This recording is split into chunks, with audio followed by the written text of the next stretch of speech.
La lutte contre le harcèlement concerne tous les salariés de l'entreprise. Une catégorie de salariés peut éprouver des difficultés pour dénoncer cet acte par écrit.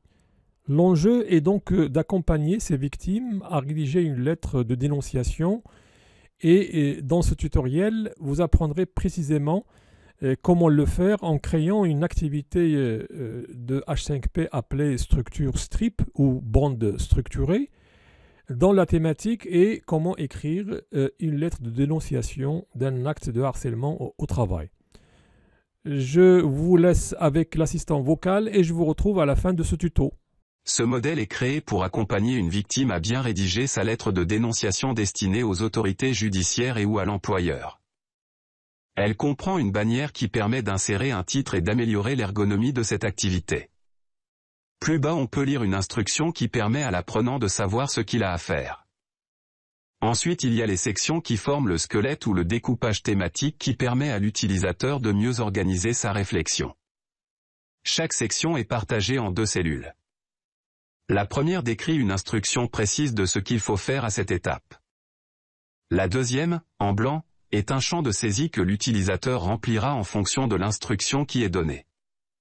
À l'intérieur du bloc titre, apparaît une petite icône sur la forme d'un point d'interrogation. C'est une sorte d'aide contextuelle qui affiche une nouvelle fenêtre quand l'utilisateur clique dessus. Enfin, plus bas, on trouve un bouton qui permet de copier le contenu de toutes les sections dans le presse-papier pour qu'il soit recollé sur une autre application. Voyons maintenant comment concrètement créer ce modèle de bout en bout. Nous allons dans ce tutoriel nous concentrer sur l'activité structure strip uniquement, qui est ici intégrée dans un conteneur qui est la colonne. Je vous renvoie à mon tutoriel sur le conteneur colonne pour plus de détails. Vous pouvez créer cette activité avec Lumi Éducation ou Logiquiz. Ce sont des applications qui permettent de créer, directement sur son ordinateur, sans connexion Internet, des activités de H5P. Mais, vous procéderez strictement de la même manière si vous travaillez sur une plateforme distante, comme Moodle ou WordPress, Drupal, etc. L'activité structure strip de ce modèle a été créée à partir de cette interface. C'est le hub H5P quelle que soit la plateforme que l'on utilise pour créer des activités H5P. Vous pouvez chercher l'activité structure strip soit, en cherchant par ordre alphabétique, en cliquant sur ce petit bouton. Soit, en saisissant les premières lettres dans la barre de recherche et dès que l'activité apparaît dans la liste, il suffit de cliquer dessus pour la charger. Ce qui affiche l'éditeur de l'activité qui est l'interface dans lequel on va saisir toute l'information nécessaire à la création de cette activité. La première chose que vous êtes invité à renseigner est le titre de l'activité. Ce libellé est utilisé par H5P pour la recherche et dans les rapports du copyright. Il sera utilisé aussi par défaut comme nom de fichier de l'activité. Étant marqué par une étoile rouge, c'est donc un champ obligatoire. La deuxième est ce qui est appelé ici description de la tâche. Dans ce champ, vous saisirez une consigne claire pour expliquer à l'apprenant ce qu'il devra faire. Au moment de la saisie, vous avez accès aux différentes fonctionnalités comme dans un traitement de texte, pour mettre en valeur le contenu. C'est à partir d'ici, que vous allez pouvoir créer les différentes sections de cette activité. Par défaut, H5P crée une section.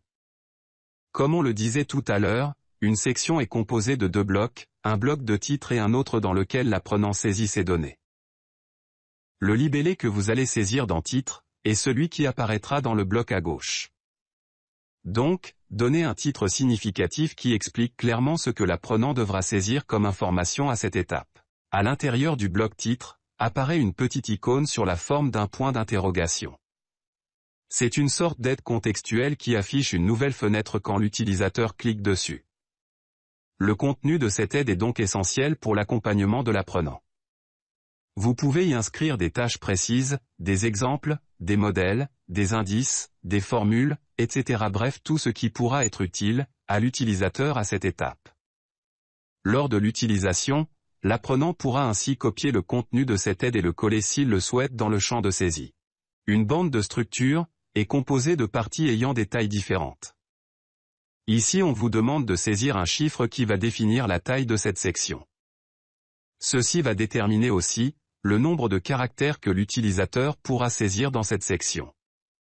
Si par exemple, vous avez 3 sections, l'introduction, le développement et la conclusion et que vous leur attribuez le poids 1 pour l'introduction, 3 pour le développement et 1 pour la conclusion. L'introduction et la conclusion devraient avoir la même longueur tandis que la section développement devrait être 3 fois aussi longue. Dans la couleur d'arrière-plan, vous pouvez modifier la couleur du bloc de gauche de la section. Ici vous pouvez sélectionner une couleur contrastante pour la couleur du texte, pour s'assurer que le texte est lisible. Lorsque vous avez terminé le contenu et le paramétrage d'une section, créez la suivante, en utilisant le bouton « Ajouter une section ». La première fonctionnalité dans ces paramètres de comportement est de donner ou non la main à l'utilisateur de recommencer. Ici, vous avez la main pour définir le pourcentage de variation de la longueur de la section au poids de la structure strip. Il est recommandé que cette variation soit au maximum de 50% pour donner une plus grande flexibilité de longueur quand les apprenants saisissent du texte. Cette option permet de définir la longueur minimale du texte. Ce réglage permet de définir la longueur maximale du texte. Cette fonctionnalité permet de donner la possibilité ou non à ce que les apprenants puissent voir la taille acceptable de chaque section. Dans Options et Texte, vous avez la possibilité de régler la langue d'interface et de modifier le libellé des objets de la structure strip.